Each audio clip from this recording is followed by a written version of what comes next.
Važiuoju duoti interviu TV3 žinioms. Kadangi skubiai atvažiuoja, tai greičiausiai nori šiandien dar išleisti į eterį. Man kaip tik reikėjo važiuoti į senukus, tai tą progą ir apsilankysiu, pasišnekėsiu su jais. Noriu pakalbinti apie PVM didinimą ir maistui ir kaip tai mums padarė įtaką kokią. Nes įtakojo, sakyti, netaisyklinga. Tai žodžiu, tai labai liūdna, bet užsidarė Selfish Bistro. Bankrotą kelia Sodra, nes negrąžino visų dar nuo karantino, kaip suprantu, laikų skolų. Daug jų sumokėjo, ten turbūt daugiau nei 2/3. Trečdalis likė, nesutiko atidėti, jie neturi iš ko sumokėti ir aš nežinau, čia kurioje vietoje vėlgi, ar čia jie turėjo nukelt, ar patys savininkai turėjo įsivertinti riziką, aš nežinau šitą vietą. Labai lengva nuteisti iš šono, nebūnant viduj, bet jeigu po karantino tiek laiko išsilaikė ir didelį dalį grąžino, kaip ir reiškia potencialas yra grąžinti. Nes jie tikrai daug dirbo, tikrai daug stengiasi ir tikrai vienas iš tų ženklų, kur labai gražiai save pozicionavo ir gerai dirbo. Tai gaila, kad taip atsitiko ir tai nutiko. Kitas dalykas yra, vėl šis nuskambėjo, kad Jurgis ir Drakonas uždaro vieną pizzeriją Pylimo gatvėje, tai vienas senesnių pizzerijų, ten turėjo mažesnę, po to išsiplėtė iki didesnės ir ją uždaro. Ir Odeta pasakė, kad grinai dėl PVM didinimo. Tai būnant visiškai teisiam, tai nėra didinimas PVM, tai yra grąžinimas į buvusias ribas jo. Ar turėtų būti tas PVM-as? Turbūt kiekvienas mes norime, kad mūsų sričiai būtų palengvinta kažkokios sąlygos ir dirbtume lengvesnių režimų. Ko gero, aš labiau norėčiau net ne PVM-o. Man skauda irgi, mes per mėnesį, grubiai tariant, žiūrėkit, euras nuo patiekalo papildomai dabar, tai palyginus su pernai metais, papildomai virš euro truputėlį euras nuo kiekvieno patiekalo atitenka mokesčiam dabar. Sumokame mes mokesčiam papildomai, palyginus su pernai metais. Arba kitaip tariant, pernai mokėjome tiek mažiau negu šiemet. Ir tas, aišku, įtaką daro. Tai aš jums pasakau, kai mes tuo susitvarkėme ir ką mes padarėme. Bet man tokių šeimos verslų uždarimas man labai nemalonus ir man tikrai labai, aš, kaip sako, užjaučiu ten kartais kažkur, bet aš realiai užjaučiu ir man tikrai skauda, nors realiai tai nei mano labai geri draugai, nei kažkokie labai artimi pažįstami būtų. Kad pažįstu, tai pažįstu, bet kas iš to. Tai kažkaip man tikrai labai gaila ir visiškai suprantu, kad taip gali nutikti bet kam ir man ir toks labai nesinorėtų, kad taip nutiktų. Tai žodžiu, TV3 kažką papasakosiu. Ne kažką, aš turiu tokį mini planelį. Ir kuo daugiau kalbėsim, gal kažkas ir keisis, nežinau. Aš labiau norėčiau, kad sutvarkytų juodas kasas šito sistemo, nes kai ateina žmonės į darbus ir kurie yra dirbę kituose baruose, beveik visi pasipasakoja, kad gaudavo dalį juodais. Ir man gali kas ką nori pasakot, kad tu čia skelbies, kad viskas švariai, čia viskas, bet čia daug tokių yra, nedaug yra. Kai ateina į pokalbius, tu sužinai labai daug dalykų ir didžioji daly moka juodais. Dalį moka juodais iki šiol ir egzistuoja juodos kasos. Ir jeigu tą dalyką tvarkytų, taptų konkurencija normali, taip gal kainos šitai pakiltų, bet konkurencija būtų sąžininga ir normali, o ne tokia kaip dabar, kai vienas nemoka ir jam kainuoja viskas 2-3 kart pigiau negu tau. Tai taip neturėtų būti. Nuo sausio mėnesio mes peržiūrėjom porcijų dydžius ir kainas.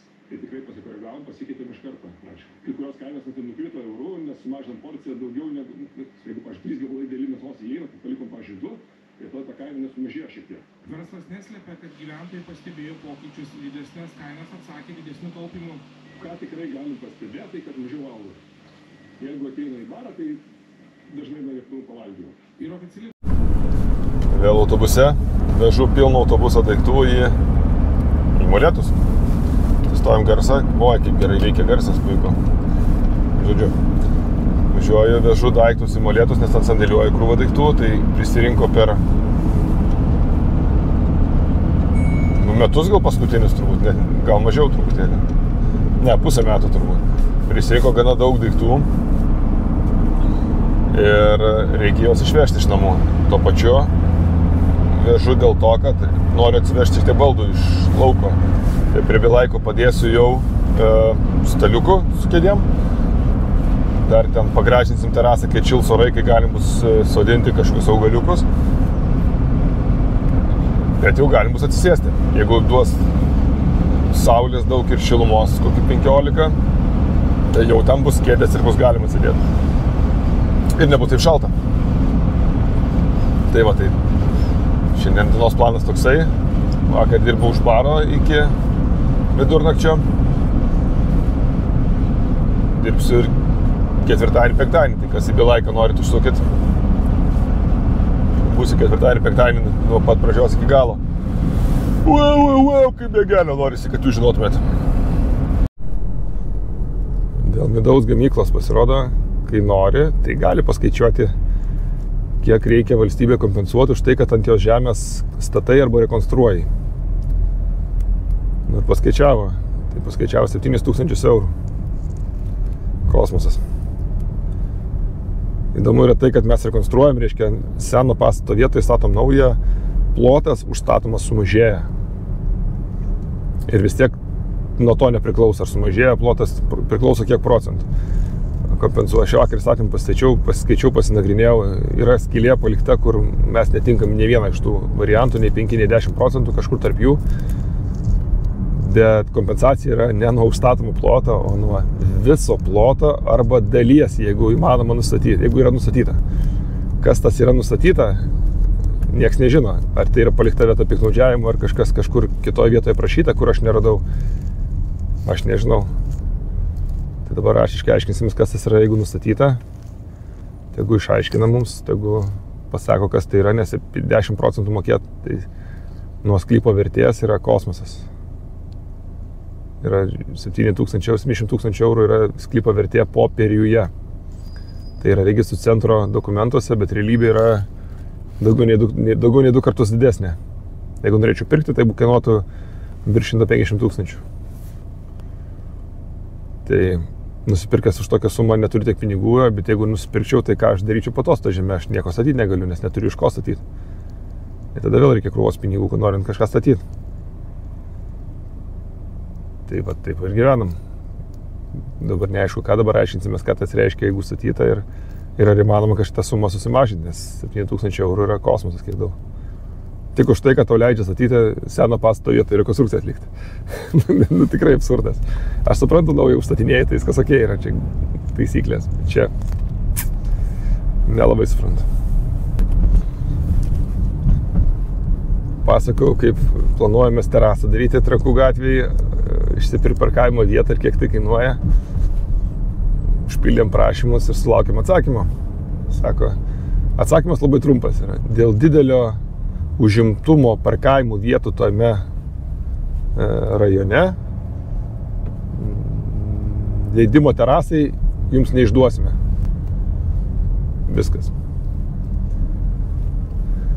Oi.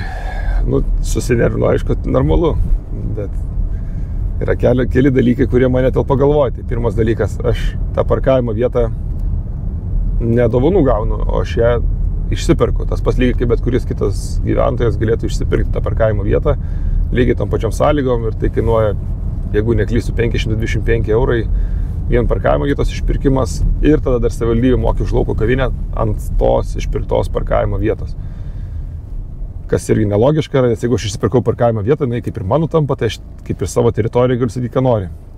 Nu, bet yra. Tai beveik 600 eurų bendroji suma gaunasi per mėnesį. Tai aš galiu išpirkti tą vietą, teoriškai, bet praktiškai mane parduoda ir neišduos leidimo statyti terasą pasidaryti. Šalia kaimynai terasą turi ir greičiausiai turės. Kitoj pusėje gatvės toliau truputėlį. Irgi lygiai taip pat ant gatvės yra išduota ir yra. Savivaldybė turi savo, aš kaip čia pavadinti, neprisimenu kaip vadinasi tas dokumentas, žodžiu, priėmė savo, ko jie siekia ir ką jie nori padaryti, tai yra vienas iš tikslų yra mažinti senamiestyje eismo kiekį, nu, kad kuo mažiau tų automobilių važiuotų į senamiestį. Ir kaip tai susiję su parkingo vietų didinimu, aš nežinau, man atrodo, atvirkščiai, kuo mažiau parkingo vietų, tuo mažiau eismo. Nu, žodžiu, man yra milijonas klaustukų, kodėl nelygios konkurencinės sąlygos sudaromos, kodėl vieniem išduodama, kitiem neišduodama, kodėl prieštaraujam savo pačių tikslams. Žodžiu, rašysiu raštu ir prašysiu atsakyti, paaiškinti, kaip jie matuoja tą užimtumą, ar tikrai nėra daugiau niekam išduota, kodėl išduodama kitiem ir taip sudaromos skirtingos sąlygos veikti ir dirbti. Tai labai nuliūdino, bet dar nenuleidžiu rankų, bandysiu raštiškai, žiūrėsim. Pasižiūrėsim, kai veikia naktinė ekonomika savivaldybės, nes yra atskira įstaiga, pasižiūrėsim, ar jinai veikia. Nes čia visiškai, mano manymu, yra jos kompetencija, jeigu tokia yra įstaiga, jinai turėtų kaip irgi truputėlį padėti šito vietoje, nes čia mes esame naktinės ekonomikos dalis. Ir jeigu tikslas yra tą ekonomiką skatinti, didinti, tai vėl sprendimas prieštarauja nurodomiems tikslams, siekimiems tikslams. Žodžiu, rašysim, informuosim, viską jums atsiskaitysiu.